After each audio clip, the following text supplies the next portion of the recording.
ఇవన్నీ ప్రచారం చేస్తున్నారు తప్ప బడ్జెట్ లో జరిగేది ఏమి కనపడతలేదు.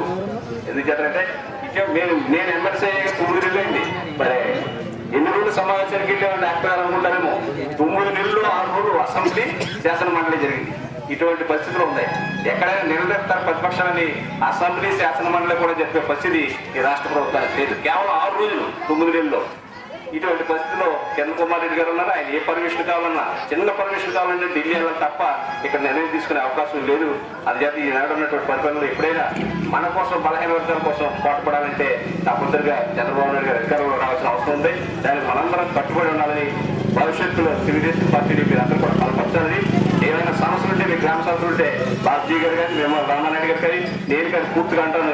ఏ సమస్య ఉన్నా ఇక్కడ స్థానిక నాయకులు ఉన్నారు, ప్రకాష్ రావు గారు కానీ జీవి గారు అందరూ అన్నదానంతో చిన్న సమస్య వచ్చినా సరే మీ సమస్య స్పష్టాలు చేయడానికి నేను కూడా పూర్తిగా అండగా ఉంటానని సందర్భంగా తెలియజేస్తూ భవిష్యత్తు